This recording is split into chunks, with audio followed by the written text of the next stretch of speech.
Hi, friends, it's Miss Runnels, and today we're going to read a really funny book called My Dog Never Says Please. Okay?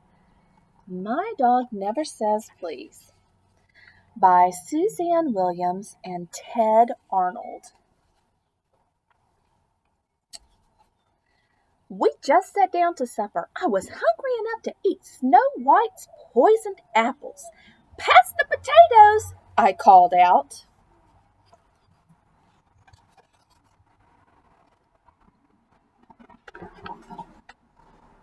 Ma raised an eyebrow. Mind your manners, Jenny, she scolded. That's no way to ask.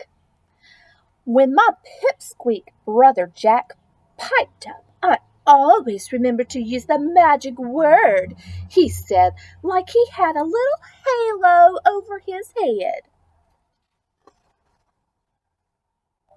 Drat that Jack. Sometimes I wish I were a dog.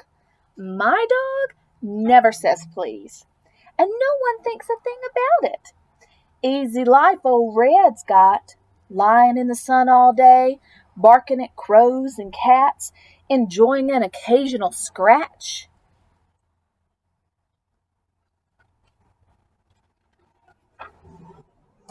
I grabbed a chicken leg as the platter went sailing by and tore into it, pretending I was a dog with a bone. Chew with your mouth closed, Jenny girl, Pa said sternly. No one wants to see what's going on in there. And use your napkin, added Ma. You got gravy on your chin. Jenny's disgusting, said Jack, making a show of cutting his chicken.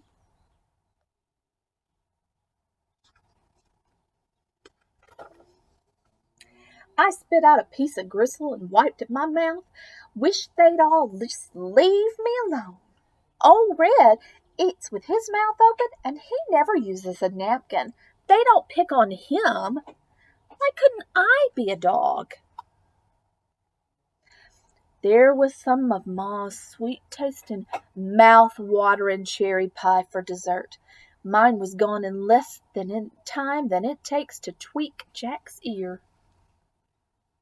Whew.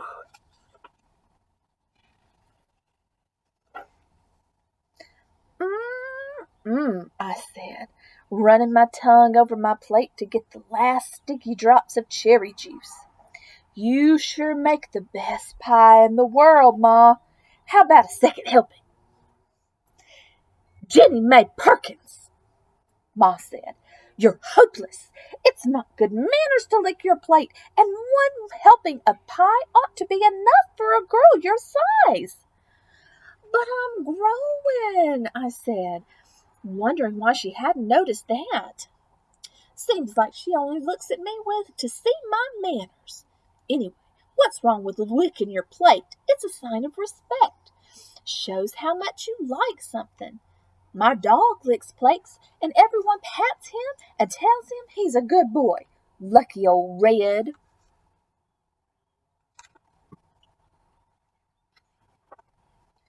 I excused myself and hightailed it out of there, fixing to grab my jump rope and go outside.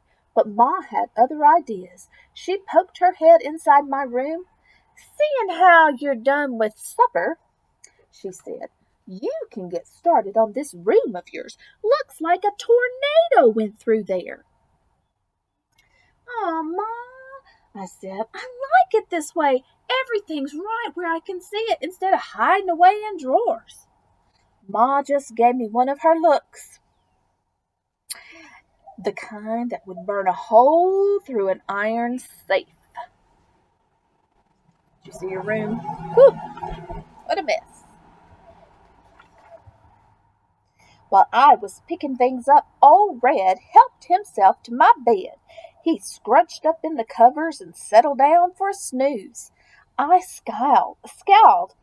Why don't you get out in the yard and clean up your doghouse? I told him. But he just stretched and rolled over so I could scratch his belly. What a life he's got.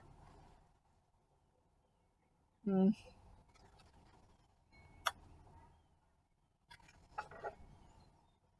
I finished my room, grabbed my jump rope, and headed out for the back door, figuring to sneak out quietly before Ma could see me and think up something else for me to do. I had one foot out the door when Jack, that little tattler, started hollering. "Ma!" he bawled. "Jenny's going outside in her bare feet." "Jenny May!" Ma called. "Put something on your feet. Pa's been hammering out back and there's likely to be nails around. First thing you'll go poking one through your foot."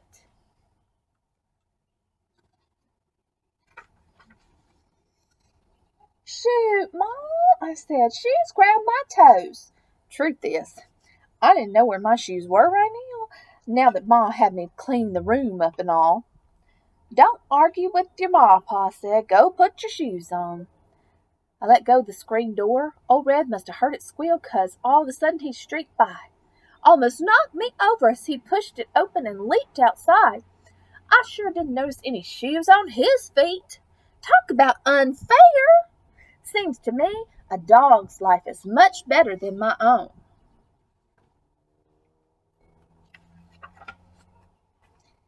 And the more I thought about it, the madder I got, till finally I just sort of boiled over. "You treat old Red better than you treat me," I yelled, correcting my manners and making me work all the time. "And I hate wearing shoes. I want to be a dog." Then, try as I might to hold them back, tears poured out of my eyes like a darn waterfall. Mom hurried over and laid her hand on my shoulder. Jack snickered, but Pa shut him up with a look. Pa scratched his head. "Do you want to be a dog?" "Yup," I said, still sniffing. "I sure do."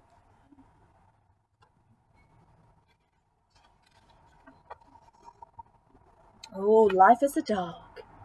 She's thinking about it. She's going to run around after a ball. She's going to go after a bone. Bark at the cats in the trees. Dig a hole. Lick Red. Let Red lick her.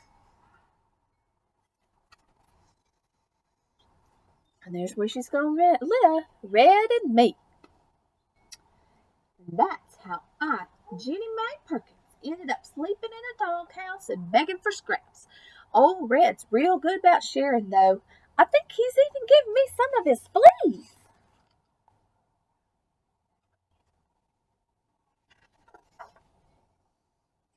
But I do miss Ma's cooking.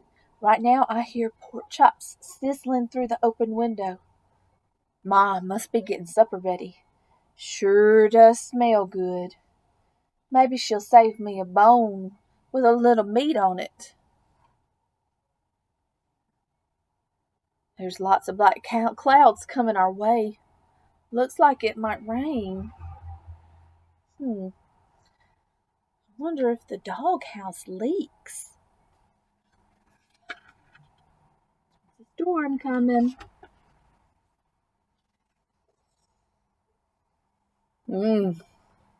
Red and me. Pa says I can go back to being myself anytime I've a mind to. So maybe I'll just saunter on in and wash up for supper.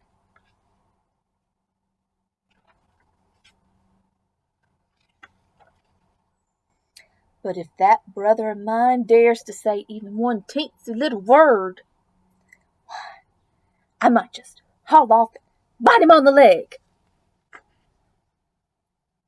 The end.